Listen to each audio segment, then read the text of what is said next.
Vous l'avez sans doute suivi, vous n'y avez pas échappé, je pense, c'est la polémique autour de l'affiche à l'effigie de Cyril Hanouna produite par la France Insoumise. Polémique qui a duré et dure encore jusqu'à aujourd'hui, donc ça fait une semaine que ça dure. Une semaine qu'on parle de ça, au détriment d'autres choses, et c'est de ça que je veux vous parler, pardon, c'est d'à quel point ça fait du mal, ça nous fait du mal collectivement à la gauche, cette séquence. Pourquoi? Parce que la première chose à laquelle ça nuit, c'est à la manifestation du 22 mars.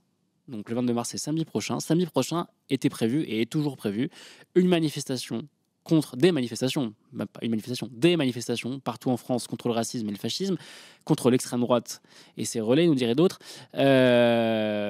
Manifestations qui ont lieu donc partout en France, mais aussi dans le monde entier. C'est vraiment un appel antifasciste international. D'accord. C'est voilà, l'appel international pour la journée mondiale contre le racisme et le fascisme, ça s'appelle. Si vous voulez regarder ça, je vous donne le lien. Donc là je vous ai mis un article de Basta. Donc ça, c'est le lien vers l'appel à l'échelle mondiale. Là, je vous ai mis l'article de Basta qui a le mérite de cartographier les lieux de rendez-vous pour le 22 mars. Donc voilà, vous avez toute la carte avec tous les points de rendez-vous si jamais vous êtes désireux de vous rendre à cette manifestation le samedi 22. Cette marche, c'est une marche qui coalise plus de 506 organisations. Donc, ça a été lancé par la Marche des Solidarités, le collectif des sans-papiers et le collectif des mineurs isolés en lutte. Mais ça agrège la CGT, des associations, il y a la LDH, il y a SOS Racisme, il y a ATTAC, il y a la FSU, dont des syndicats, et il y a des partis politiques, dont la France Insoumise, dont le Parti communiste français et les écologistes qui ont appelé à manifester. À ma connaissance, le Parti socialiste n'a pas appelé à manifester pour cette marche du 22 mars. En tout cas, les 3 partis précédemment cités y seront. Donc c'est fondamentalement un appel unitaire, d'accord? C'est toutes les partis politiques, ce qu'on appelle la société civile, le milieu associatif, le milieu syndical, qui sont censés marcher ensemble contre l'extrême droite dans un contexte où, vous l'avez vu, où l'extrême droite est un rouleau compresseur, c'est-à-dire qu'on a des partis d'extrême droite qui sont en capacité de prendre le pouvoir en Europe de l'Ouest sous 5 ans à peu près partout. Il n'y a pas beaucoup de pays qui échappent à la règle. On a pour mes super mécènes de cette extrême droite internationale, la première fortune mondiale, ou une des premières fortunes, parce que ça varie en fonction des actions, mais en tout cas, une des premières fortunes mondiales, à savoir Elon Musk, et comme pour mécène aussi, maintenant, la première puissance mondiale, les États-Unis, de Trump, qui fait office aussi de grand parrain de cette extrême droite internationale, même si elle est composite, reste qu'il y a quand même un mouvement général réactionnaire international. Et face à ça, eh ben, la gauche, il faudrait qu'elle apparaisse quand même pas comme super fragile. Il faudrait qu'elle apparaisse comme solide et qu'elle serre les rangs. Or, pendant une semaine, on n'a pas serré les rangs. Pendant une semaine, on a parlé d'une polémique. Et cette polémique, c'est la polémique donc déclenchée par la France Insoumise. Je vous remets l'affiche, vous l'avez sans doute vu passer. Mais donc, dans une série, donc la France Insoumise a fait de la communication, comme tout le monde par ailleurs, a fait de la communication sur cette fameuse marche du 22 mars. Il y avait une série de visuels donc avec ce même indication, c'est-à-dire manifestation contre l'extrême droite, ses idées et ses relais. Et parmi ces images, il y avait Trump, il y avait Pro, il y avait Poutine, me semble-t-il, et donc il y avait Hanouna. Et donc Hanouna, ce visuel, eh bien, il fait polémique puisqu'il est accusé de reprendre les codes d'affiches antisémites des années 30, avec voilà, les traits caricaturellement forcés qui appuient la question du nez, par exemple, voilà, qui reprendraient des codes antisémites. Et on va regarder l'affiche en question. Donc, ont notamment été cité le juif Schuss, qui était donc une affiche, voilà, une affiche. Bon, voilà, cette image-là, notamment, a été citée comme parallèle. Et donc, le problème, c'est que cette affiche-là a fait dérailler le récit. On aurait dû parler d'une manifestation unitaire, un élan unitaire de la gauche pour manifester le 22 mars contre contre l'extrême droite. Et finalement, on a parlé de ça. Alors, je vois des gens dans le chat qui me disent non, ce n'est pas une polémique déclenchée par la France Insoumise, mais par l'extrême droite. Alors, il est vrai que la fachosphère s'est fait plaisir, ça c'est sûr. La fachosphère s'est fait plaisir à publier plein de visuels où il comparait cette affiche avec le juif Schuss. C'est vrai. Néanmoins, en fait, on le sait. Et soyons naïfs, quoi qu'il arrive, de toute façon, l'extrême droite aurait cherché à allumer un contre-feu pour diaboliser la gauche à partir du moment où la gauche marche de manière unitaire contre l'extrême droite. Cependant, quand tu sais qu'un adversaire politique va développer une espèce de contre-propagande contre toi, bah, tu fais gaffe à ta propre propagande. Et ben là, c'est vraiment leur donner une munition. Donc non, c'est pas une polémique déclenchée par l'extrême droite, c'est une polémique offerte à l'extrême droite, quasiment parce que ce visuel est une connerie. Ce visuel est une connerie et par ailleurs, c'est pas que l'extrême droite qui a réagi, parce que je suis désolé, quand vous avez des collectifs de gauche juifs comme Golem ou comme Tzedek qui disent bon là il y a quand même un problème, c'est bien que c'est pas que l'extrême droite qui réagit à la question. C'est trop facile de dire non mais l'extrême droite il y a que, d'accord. Et d'autant que eh ben les insoumis, au bout de, on finit par retirer ce visuel et en créer un autre, d'accord. Donc il y a un nouveau visuel avec Cyril Hanouna maintenant que vous pouvez voir sur le compte Instagram par exemple de la France Insoumise, où c'est une photo, voilà, c'est Cyril Hanouna, mais il n'est pas dans une position où on peut les accuser de quoi que ce soit. Et donc ce visuel marche bien mieux. Et donc par exemple, ils sont plusieurs députés à avoir expliqué que c'était une erreur. Par exemple, on va écouter Paul Vanier qui était sur C'est à vous il y a 4 jours et qui expliquait que nous c'était une l'avons erreur. supprimé il y a 3 jours maintenant, après qu'il soit resté quelques instants en ligne. Si nous l'avons supprimé, c'est parce qu'il a été produit dans des conditions qui ne correspondent pas à celles qui conduisent à ce que nous publions, ces visuels. Il a été produit en recourant à l'intelligence artificielle, au logiciel Grok, celui d'Elon Musk. Et dès lors, cette image a conduit certains à faire des associations avec des caricatures, des images antisémites. Et donc, ce visuel n'aurait pas dû être publié. C'est la faute de l'intelligence artificielle. C'est une erreur que d'avoir utilisé cet outil. C'est une règle que nous nous sommes fixés de ne jamais y recourir. Il y a eu là un usage de cette intelligence artificielle.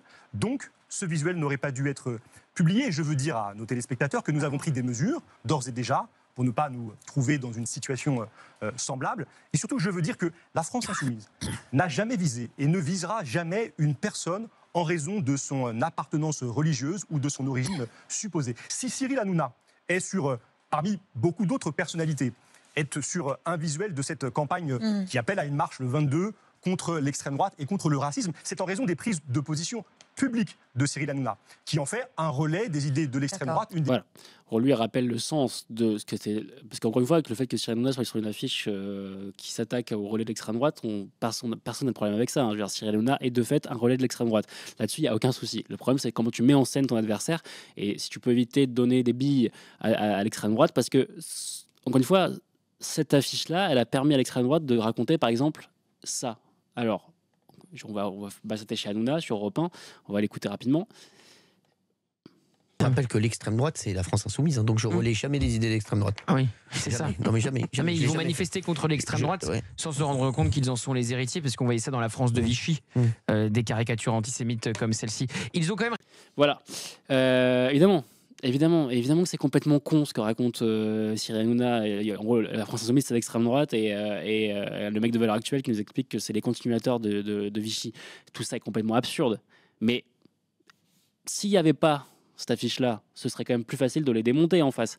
Ils auraient aucun grain, aucune bille, aucun biscuit pour raconter des conneries pareilles. Là, on leur donne du biscuit. Donc, voilà. Et le problème, c'est que cette polémique a duré. Pourquoi elle a duré ?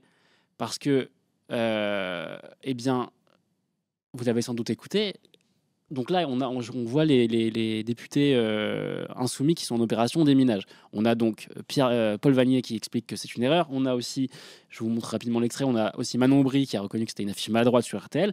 Ok, tout ça peut permettre de retomber. On retire l'affiche, c'était une connerie, ok. Alors, ils ne se sont pas excusés, ils disent pas pardon. Mais bon, c'est aussi un souci.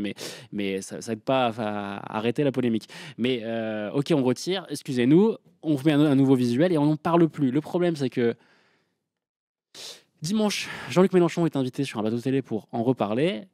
Et Mélenchon, bah voilà comment il réagit. Vous allez me dire si c'est propice à éteindre une polémique. Régulièrement accusé, en revanche, d'antisémitisme. Par qui ?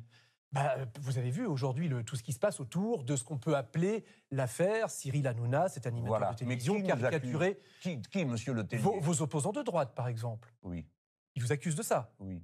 Et vous pensez que c'est juste ou pas ? J'en sais rien, je vous dis, ils vous accusent. Donc voilà ce que vous êtes en train de faire. Non, mais comment vous envisagez répliquer ou contrer les accusations d'antisémitisme ? Il y a des discussions sur le sujet. Moi, je dis, on ne peut rien contre ça.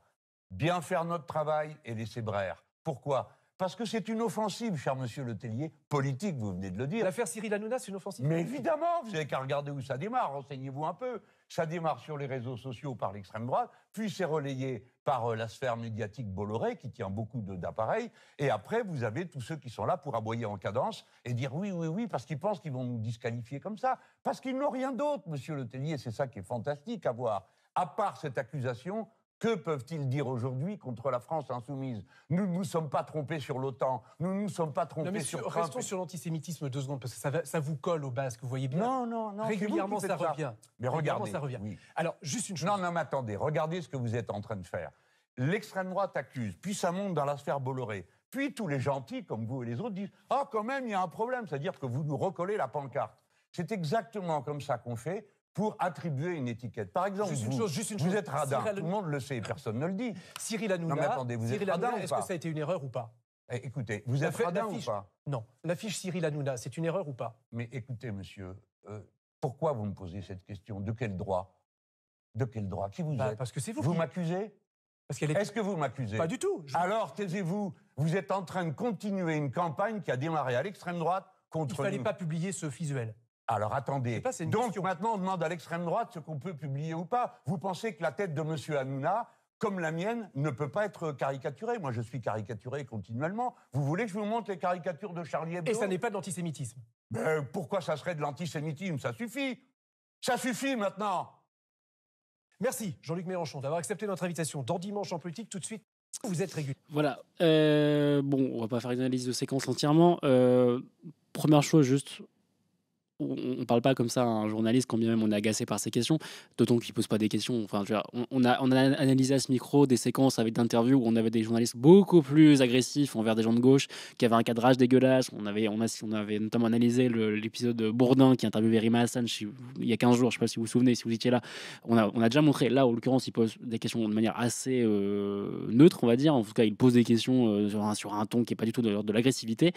Et si c'était en face de lui un cadre d'extrême droite, si c'était Bardella qui parlait comme ça à un journaliste, ce qui a été déjà le cas en Guadeloupe d'ailleurs, on lui taperait dessus ici à ce micro et on aurait raison. Donc là, ce que fait Mélenchon, c'est pas normal. C'est pas normal de s'adresser à un journaliste, de dire de quel droit vous me posez une question. De quel droit? Il est journaliste en fait, il pose les questions qu'il veut, et de lui dire, de lui sommer de se taire. C'est pas le premier à avoir fait ça dans une interview, certes, mais ça ne le justifie pas pour autant. Par ailleurs, ça relance en fait la polémique, parce que du coup, là, Mélenchon, son temps d'antenne qui aurait pu servir à calmer les choses et à remettre sur la table le sujet qui nous intéresse, c'est-à-dire cette fichue marche contre le racisme et l'antisémitisme, l'antisémitisme et surtout contre le fascisme le 22 mars, eh bien, au lieu de mettre ça sur la table, on a des sujets, des papiers qui n'ont pas manqué de tomber sur Mélenchon perd ses nerfs, refuse de répondre sur l'antisémitisme, etc.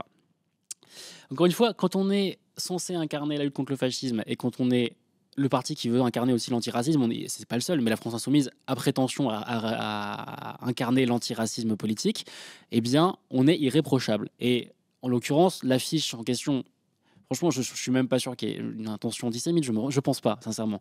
Par contre, il y a une connerie. Il y a une connerie de ne pas avoir posé la question et de ne pas l'avoir fait valider par les uns. Dans le processus de décision, je ne sais pas qui a validé ça, mais que personne n'a vu qu'il y avait un problème. Ça, c'est un souci. Et en plus, ça s'ajoute évidemment à d'autres sorties qui ont fait polémique. Quand vous avez le leader qui a expliqué que l'antisémitisme était, donc encore Mélenchon, qui avait expliqué en juin que l'antisémitisme était résiduel, quand vous avez eu la sortie de David Guiraud sur les dragons célestes, bon, il y a des éléments qui commencent à s'ajouter et donc vous perdez en crédibilité, en légitimité sur la question de l'antiracisme à travers la question de l'antisémitisme. Et à la fin, ça nuit à toute la gauche parce que la gauche s'engouffre dans la polémique aussi parce qu'il y a des jeux internes à la gauche, il y a les municipales derrière. Donc évidemment, là, il y a aussi un jeu de tension interne à gauche. Évidemment, le PS s'est engouffré dans la brèche pour taper sur les Insoumis. Évidemment, les Insoumis en retour ont tapé sur le PS.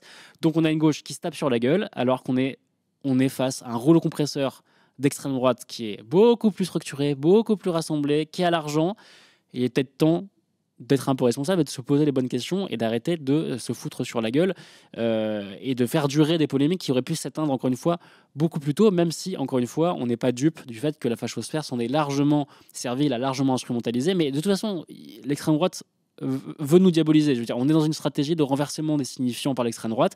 C'est la gauche le danger, c'est le wokistan, c'est tout ce que vous voulez, c'est la gauche les antisémites, c'est la gauche l'extrême droite maintenant, si on écoute Hanouna. Ça, on le sait. Donc, juste maintenant qu'on sait qu'on est dans ce terrain miné, il faudrait quand même le prendre en compte et ne pas donner des billes à l'adversaire. C'est un peu la base de la stratégie politique, de manière générale, c'est de ne pas donner le bâton pour se faire battre. Sinon, je ne vois pas trop le résultat. Parce qu'encore une fois, la France Insoumise qui voulait faire la promotion de la manifestation, du coup, on a parlé de la manif, mais on a parlé de la manif à travers le prisme de est-ce que LFI est antisémite. Donc, en termes de cadrage, pour aller parler dans les médias de la manifestation et du péril fasciste, parce que c'est ça le sujet quand même, c'est moyen, et on est moyen crédible. Donc voilà. Voilà. Je voulais revenir quand même sur cette séquence parce qu'elle montre vraiment pour moi une espèce Enfin, moi, elle m'a vraiment attristé. C'est-à-dire que, je sais pas vous, mais moi, je suis quand même de plus en plus, et quand même c'est mon métier, je suis journaliste, je suis de plus en plus dans un état de fatigue et de sidération face au rouleau compresseur caractérisé par l'extrême droite, notamment depuis l'élection de Trump. Je trouve que ça va quand même très très vite. Et l'activisme et le volontarisme politique de Trump, de Musk surtout, en Europe, notamment en Allemagne, on l'a vu avec l'AfD, mais il y aura bientôt des élections en France, donc vous inquiétez pas, vous allez voir débarquer Elon Musk, soutenir je ne sais pas qui en France bientôt. On l'a vu aussi au Royaume-Uni faire un travail de sape contre les travaillistes. Donc franchement, moi, ça m'inquiète. C'est-à-dire que cette machine de guerre politique, militante, médiatique d'extrême droite, elle est gigantesque et c'est extrêmement bien rodé maintenant. De voir qu'en face, la gauche est en train de débattre sur une affiche complètement con, moi je suis atterré, quoi. Je suis atterré et j'aimerais, et je vois que des gens dans le chat me disent bah ouais, t'en parles, tu prolonges la polémique. C'est pas faux, mais en fait, à un moment, il faut bien qu'on en parle. Ça a obnubilé la gauche pendant une semaine. Donc, à un moment, et on peut pas juste dire c'est la faute à l'extrême droite. Oui, l'extrême droite, bien sûr, a largement participé, mais fair enough. Et ils jouent leur partition. Franchement, faut pas être naïf. Évidemment qu'ils vont jouer leur partition. Ce serait plus difficile pour eux d'expliquer que la gauche est le diable si la gauche était irréprochable. Voilà, c'est tout le problème. Et encore une fois, c'est pas comme ça qu'on gère une crise. C'est pas en insultant les journalistes. En plus, quand tu viens, alors que t'avais des députés avant qui avaient fait le travail de calmer le jeu, revenir derrière et remettre une pièce dans la machine en perdant ses nerfs devant un journaliste. Pire truc possible, quoi. Bon, bref. Et évidemment, c'est pas la première. Quelqu'un dit, c'est pas la première fois que Mélenchon réagit comme ça face à la presse. Oui, les relations entre Jean-Luc Mélenchon et la presse, c'est une longue histoire conflictuelle et tumultueuse, pour le dire de manière euphémique.